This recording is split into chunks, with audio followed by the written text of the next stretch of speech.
Tatsumaki and Garou are both characters that are mentioned when people think of overpowered fighters in One Punch Man, for similar reasons. Both seem to just show up and annihilate whoever they fight, no matter how strong they are. It is often argued about who would win if Garou faced off against her after monsterizing. Funnily enough, this exact matchup actually happened in the original webcomic, with Garou winning easily. The question is, does the manga's version of events change the outcome of this fight? Well, not really. Tatsumaki is constantly treated as the Hero Association's ultimate weapon, with the narrator even commenting that no being could defeat her with a frontal attack. Even those who heavily underestimate her power still treat her a lot more cautiously than the other members of the S-Class. For example, Psychos, even while not knowing her full power, still viewed her as someone capable of defeating Elder Centipede, and as someone she would have to deal with personally. Even ignoring this, she is capable of combating Psychos while fusing with the Monster King Orochi. Not only was she capable of tanking her energy blasts, but when not holding back, she can easily annihilate their fusion, forcing them to retreat. Considering that Orochi by himself is stronger than any other monster on Earth, including Goketsu, Rover, and Elder Centipede, this makes her overpowering him while amped all the more impressive. The shocking thing about this is that while fighting Saitama, it is actually implied that she wasn't even at full power when doing this, as Fubuki thinks she is using her full power on Saitama when he tries to prevent her from injuring the other heroes, with her being there to witness her battle with Psychos. Tatsumaki then goes on to imply she can kill someone who can withstand this by increasing her output with just a touch, with this still not being implied to be her full power, as implied in chapter 181.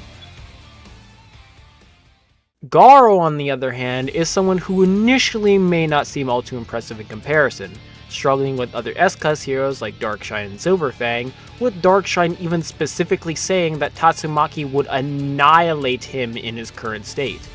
Luckily for Garou, he ends up growing much stronger thanks to his limiter starting to break, as well as his monsterization continuing to advance.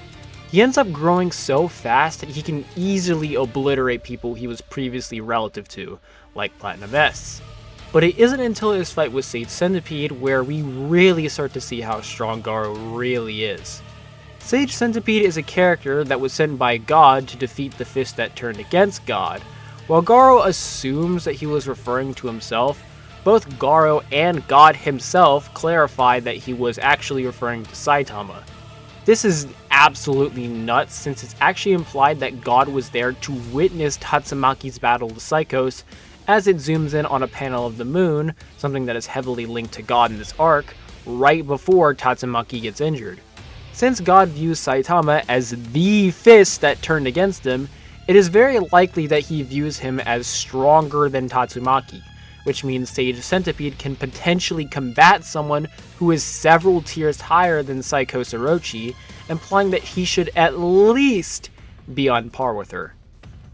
Considering how Garou, after perfecting his fist, just casually chops him in half, that should mean that perfected fist Garou is stronger than the nerfed Tatsumaki that was fighting Psychos, as she seemed to struggle a lot more in killing an opponent with similar or inferior strength.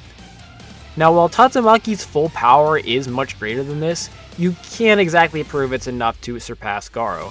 Even if we say that her full power can rival or even surpass his own, second form monster Garou seems confident in beating the suppressed Saitama who was easily taking care of him prior, which would mean that he would likely annihilate Tatsumaki.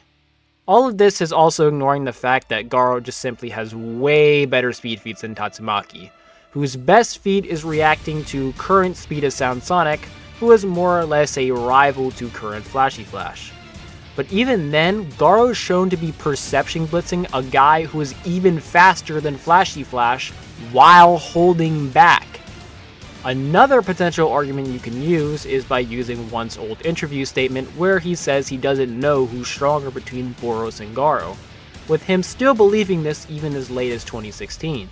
If you do believe that peak monster Garou and Boros are equal in strength, then it's pretty easy to say Garou wins this matchup, considering Boros vs Saitama is often called the strongest versus the strongest, with some sources even implying that Boros would slaughter all of humanity had he defeated Saitama. Although I think Boros, in my opinion, is a lot stronger than Monster Garou, it is an argument you can use. Overall, I just think Garou, after completing his style, is too strong and too fast for Tatsumaki to stand up to. It would just be a repeat of what happened in the webcomic. I would like to thank you guys for watching the video and watching until the very end, and I'd also like to apologize for the long delays that's been happening between videos, as I have been preparing to move into a college dorm, but luckily I am now working with a video editor now, so I have a little extra help. So hopefully that means you guys get some more content, but until that new content drops, I'll see you guys in the next video. Later!